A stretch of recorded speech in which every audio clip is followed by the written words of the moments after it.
Hello friends, आप सबका स्वागत है मेरे चैनल रोमांटिक रीड लाउंज पर। और आप सुन रहे हैं मेरे यानी निधि के साथ प्यार की ये अनोखी दास्तान माया यक्ष की। दूर कहीं जंगल से रोते हुए सियारों की आवाज जब माया के कान में पड़ी तो वो एकदम से अपनी बेहोशी से जाग गई। माया की आंखें जब खुली तो वो खुद को एक अनजान जगह पर देखकर चौंक उठी। लेकिन उससे भी ज्यादा चौंकाने वाली बात उसके लिए यह थी कि इस वक्त वो किसी गुलाम खाने में नहीं बल्कि एक बेहद ही आरामदायक बिस्तर और आलीशान कमरे में मौजूद थी। उसके सिर के ऊपर लगा एक बड़ा सा झूमर जिसमें बहुत सारे छोटे छोटे आईनों को बेहद की तरीके और करीने से सजाकर लगाया हुआ था।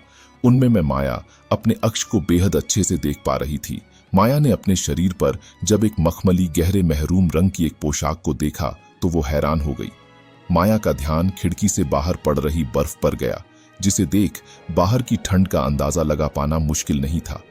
उसने देखा कि कमरे में काफी बड़े बड़े पर्दे और गलीचे लगे हुए हैं और चिमनी में जलती लकड़ियों ने उस कमरे को गर्म किया हुआ है, जिस वजह से उसे बाहर पड़ती ठंड का कोई भी आभास नहीं हो रहा है। और शायद उसकी एक वजह उसके पहने हुए महंगे और रुईदार कपड़े भी थे जो उसके शरीर को गर्माहट दे रहे थे। माया को लगा कि वो ये सब कुछ सपना देख रही है और ये ख्याल आते ही माया ने कसकर अपनी आंखों को बंद कर लिया। लेकिन जब उसने अपनी आंखों को खोला तो वो अब भी उसी कमरे में सारी सुविधाओं के साथ मौजूद थी। माया को अब लगा कि वो मर चुकी है और शायद वो इस वक्त स्वर्ग में है, क्योंकि धरती पर रहते हुए उसे इतने आलीशान कमरे, आरामदायक बिस्तर और महंगे कपड़े तो वो सिर्फ सपनों में ही देख सकती थी। माया ने खुद से ही कहा, कल जंगल में क्या हुआ था? शायद मैं मर गई हूँ। लेकिन अगर मैं मर गई हूँ तो फिर मैं क्या स्वर्ग में हूँ या फिर कहीं और? माया जो अपने ही ख्यालों में उलझी हुई खुद से ही बात कर रही थी कि तभी उसे किसी की आवाज सुनाई दी। तुम मरी नहीं हो माया, तुम जिंदा हो और इस वक्त मेरे घर में हो। माया ने जैसे ही किसी की आवाज जो सुना तो वो पीछे की ओर पलटी। माया अपने सामने एक लड़के को खड़े देख चौंक गई, क्योंकि अभी कुछ देर पहले इस कमरे में उसके सिवा कोई और नहीं था, तो फिर ये लड़का अचानक से कहां से आ गया। माया की सांसें किसी अनजान डर से तेज हो गई और वो अपने सामने खड़े उस लड़के को देख थोड़ा डर गई, जो देखने में किसी भी सामान्य से लड़के से कद में काफी लंबा और शरीर से बेहद मजबूत दिखाई दे रहा था। माया डरते हुए उस लड़के को देखते हुए बोली, तुम कौन हो और यहाँ कैसे आए? माया का डरा हुआ चेहरा देख वो लड़का अपनी जगह पर ही खड़ा रहा और माया को देखते हुए बोला, मैं तो कब से यही हूं, बस तुमने ही मुझे नहीं देखा। माया को अच्छे से ध्यान है, जब वो उसकी आंख खुली तो उसने खुद को इस कमरे में अकेले ही देखा था। उसके सिवा इस कमरे में और कोई भी नहीं था, तो फिर ये लड़का कब और कैसे उसके कमरे में आया? तभी उसे फिर से उस लड़के की आवाज सुनाई दी, मैं यक्ष हूं माया, तुमने मुझे मेरी कैद से आजाद किया है। मैं काफी समय से इस धरती लोक पर कैद था, लेकिन सिर्फ तुम्हारी वजह से आज मैं आजाद हो पाया हूं। माया अपने सामने खड़े उस लड़के की बातों को सुन अब उसे अजीब नजरों से देखते हुए बोली, क्या कहा तुमने? तुम कौन हो और तुम्हें मैंने आज़ाद करवाया है? क्या तुम भी मेरी तरह उस गुलाम खाने में थे और भाग निकले थे?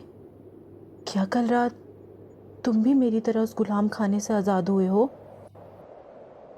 यक्ष माया की बात सुन उसे देख हल्का सा मुस्कुरा दिया और उसे देखते हुए बोला, तुम इंसान, तुम्हें आसान शब्दों में कही गई बातें समझ ही नहीं आती।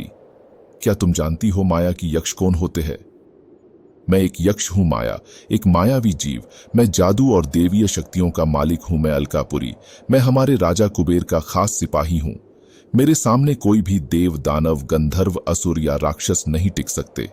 मैं बेहद ही बलशाली यक्ष महायक्ष हूं, जो अलकापुरी में सभी यक्षों का प्रतिनिधित्व करता था।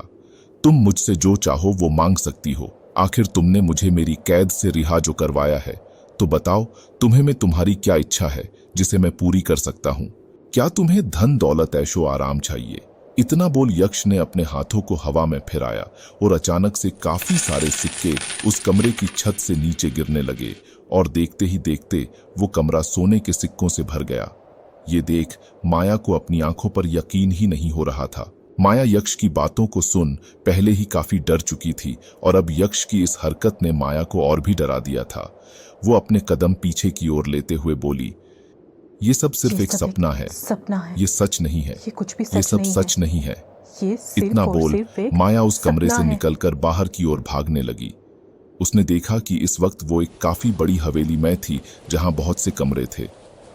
माया के लिए इन सब पर यकीन कर पाना आसान नहीं था। वो काफी डर चुकी थी। वो भागकर उस बड़ी सी हवेली से बाहर आ गई और जंगल की ओर बढ़ने लगी। चारों ओर जंगल बर्फ से ढका हुआ था। माया जो इस वक्त नंगे पैर थी, उसके लिए बर्फ पर दौड़ना मुश्किल हो रहा था, लेकिन वो फिर भी जैसे तैसे बर्फ पर दौड़ रही थी, क्योंकि इस वक्त वो यक्ष से काफी डर चुकी थी। माया के पैर पर लगी चोट अब वापस से हरी होने लगी, जिस वजह से उसके पैर से खून बहने लगा। सफेद बर्फ पर माया अपने पैर से बहते खून के निशान अपने पीछे छोड़ते हुए जा रही थी।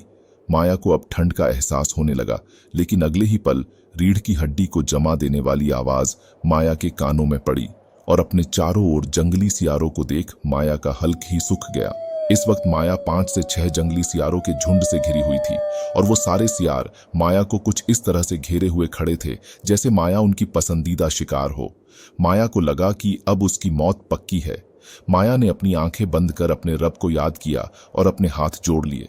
तभी वो सियार माया की ओर झपटे, लेकिन तभी एक तेज उठते तूफान सी हवा में एक बड़ी सी आकृति बनी और अगले ही पल उन सभी सियारों को वो आकृति अपने साथ हवा में उठाते हुए ऊपर की ओर ले गई और अगले हो पल वो सभी सियार एक झटके के साथ पेड़ों से इतने जोर से टकराए कि उनकी टूटती हड्डियों की आवाज सुन माया ने अपनी आंखें खोल दी और अपने सामने दिख रहे नजारे को देख उसकी आंखें फटी की फटी रह गईं।